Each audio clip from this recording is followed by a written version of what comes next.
Hello and welcome to our next video and lecture from this course on how to create graphic designs using Crello.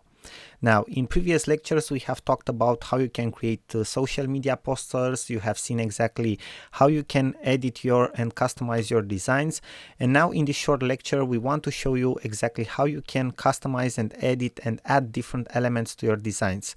It's not a big deal. It's very easy to manage them, but we want to have like a short walkthrough with you through all of the functions that you have in terms of elements and how to use them so that it will be easier for you to customize your designs.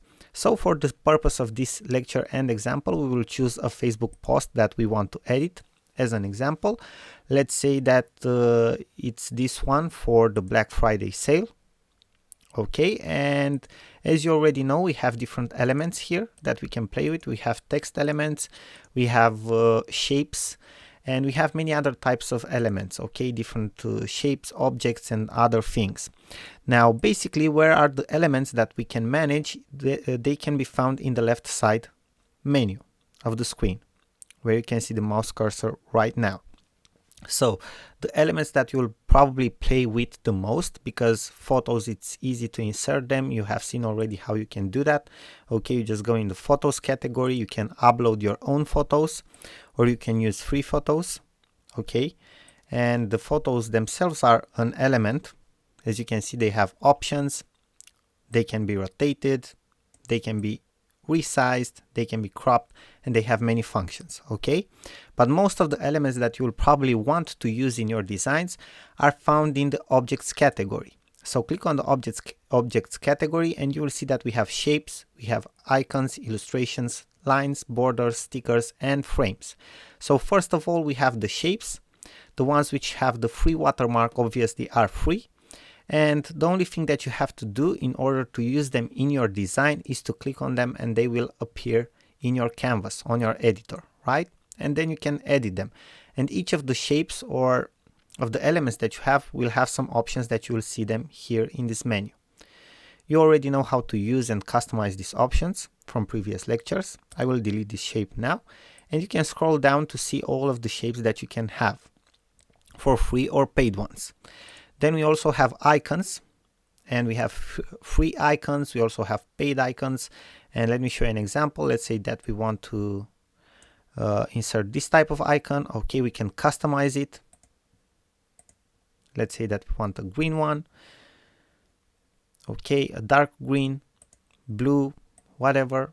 Okay, so the whole idea is that you can customize it. The same thing for this one. Colors, we can use green.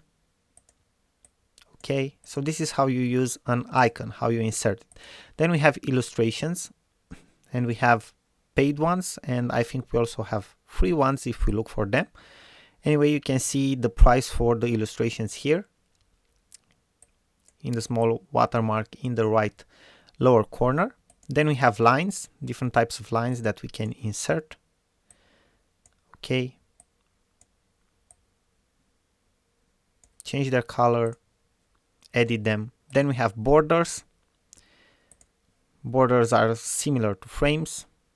Okay, stickers, and stickers come in sets, in different sets. Okay, each set of stickers, you'll see they have a number in the right top corner. That's the number of stickers that you'll find in that set. So they come like in themes. Okay, for example, the Be Cool theme sticker set, and we have different stickers with this character. Okay, and you just click on them and it will be inserted.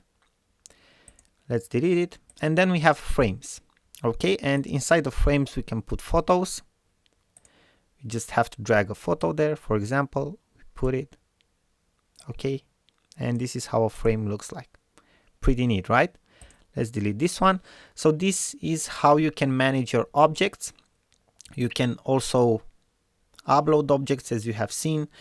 Okay, you go in My Files and you upload your own objects, elements, and so on, and insert them and edit them, like photos, for example, or icons or other things like that. Okay, so it's pretty easy, not hard at all, and we hope that this lecture was helpful for you. Thank you very much, and we are looking forward to see you in the next video.